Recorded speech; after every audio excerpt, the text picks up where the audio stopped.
You've freed yourself from the prison of sin, but now you're facing another, colder wall: loneliness. It's not just the absence of a partner, it's the feeling of being lost, of emptiness when all your routines, all your roles, all your future plans are gone.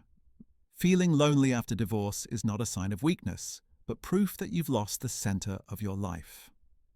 Do you ever dread the weekends? The quiet evenings when the kids are asleep or the phone goes silent? You ask yourself, who should I call? Do my old friends still understand me? How do I start over? The truth is, adult single life is very different from 20-something life. It's not easy to find your circle anymore. Old friends are busy with their families, and stepping out to build a new relationship can seem like an impossible task. You're carrying a wound, and the worst thing you can do is try to heal it on your own. Loneliness is a mental health killer after divorce. It shuts you in, making it easier to fall into depression and repeat the same mistakes. Divorce isn't just about losing a spouse. It's about losing the social network that was woven into the relationship. You lose mutual friends, you lose shared activities, and suddenly you're an island. Today, I'm going to share my formula for creating a new circle of support. Not just friends, but spiritual partners who will help you redefine joy, connection, and purpose. These are real-world strategies that have helped thousands of people escape the black hole of loneliness. First, we need to understand the nature of post-divorce loneliness. It's a lack of roles and structure. In marriage, connection is passive, the other person is always there. Divorce removes that, forcing you to switch to active connection. The problem isn't that you have no one, it's that you've lost the established channels of connection. The solution is to build a multidimensional network to fill the gaps in emotions, interests, and purpose. Strategy 1. Revitalize your old network. Don't rush to find strangers. Start with what you already have. Make a list of 10 friends or acquaintances with whom you feel safe and heard, people who won't judge you for your divorce. Then apply the 3 reach out rule. Commit to reaching out to each person on this list 3 times a month. The first time might be a text message to say hello. The second time is to suggest a specific activity. Go to the movies, go for a run. The third time is to share something personal to create a deeper connection. Reactivating old relationships requires an investment of time and effort. In addition, establish an accountability buddy, which are 1 to 2 closest friends who can be the backstop you can call in the most difficult times. Strategy 2. Build purpose-driven connections. This is the most effective strategy for finding people who share your same frequency and values.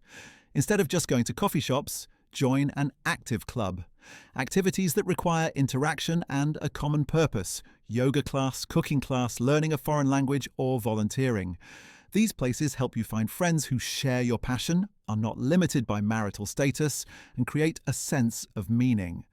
Apply the 3-3-3 rule. Commit to spending 3 hours a week on new activities, meet 3 new people a month, and maintain contact with at least 3 of them. Quality connections do not come from luck, but from statistics and persistent action. Strategy 3. Set boundaries with the safe isolation trap. It's easy to mistake post-divorce loneliness for the safety of being alone. Staying home watching TV or scrolling through social media is an invisible trap. You're afraid to join in because you're afraid of not belonging or being questioned. FOJI. Remember, no one cares about your divorce story as much as you think they do. Everyone is busy with their own story. The goal is to show up and be present. Don't put pressure on yourself to be perfect. When you feel like withdrawing, force yourself to get out of the house and do a social activity, no matter how small, for at least 20 minutes. 20 minutes is enough to break the inertia of isolation. Action always creates emotion, not the other way around. You see, dealing with loneliness isn't about waiting for someone to save you. It's a community-building project that you are the chief architect of. Divorce strips away your old network, but it also empowers you to design a better, more authentic support circle that fits the adult you are today. Never accept loneliness as an inevitable part of post-divorce single life.